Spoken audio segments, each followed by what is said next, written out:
this is only the second time I've seen a Survivors lap at relay. It's just incredible. Doesn't matter how many times you see it.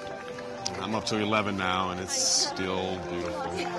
I mean, seeing these survivors walking together, it inspires me, and they each have their own story. Have you been by the Survivors tent yet? No. Well, come on, I want to show you a banner. Wow. Look at all those hands.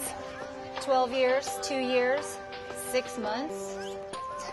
How did you guys get all these people to come to Relay?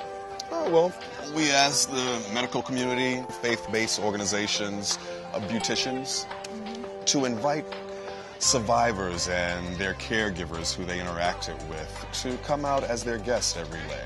The people who were invited other survivors and their caregivers. Like Jane there. She brought almost every patient she met while in treatment, and they brought their caregivers too. That's cool. We put a lot of effort into finding survivors and their caregivers because they're both so very important to Relay. Because that's why we're walking. Yes. I understand honoring the survivors, but why the caregivers? Well, all of these hands here have had someone to care for them, to support them in their journey. Survivors tell us all the time that their caregivers are a critical part of their cancer journey. A lot of them consider their caregivers as cancer survivors too. So we want to create a place at Relay where the survivors can thank their caregivers. Like Bill, his sister Mary was his caregiver. Every year they walked together. And Emily, her father was her caregiver. He comes in from Alabama every year to walk with him. And what about the caregivers who've lost someone? Well, we want them to come too. See, it's at Relay that they'll find others who have had a similar journey and they can find healing. All caregivers are the hands of Relay for Life. The survivors are the heart. I get it now.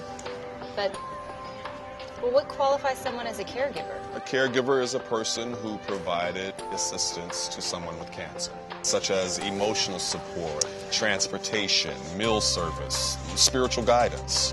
So really anyone who serves or assists someone with cancer is a caregiver? Exactly. So together with the survivors, the caregivers show us The lives we touch, the struggles overcome, the dawn after a night of walking. They are all physical representations of service, solidarity, strength. These are the things we can celebrate individually, as a team, and as a Relay community. So building an environment for caregivers and survivors isn't just a good idea. It's the foundation of how Relay for Life works. Yes. That's awesome.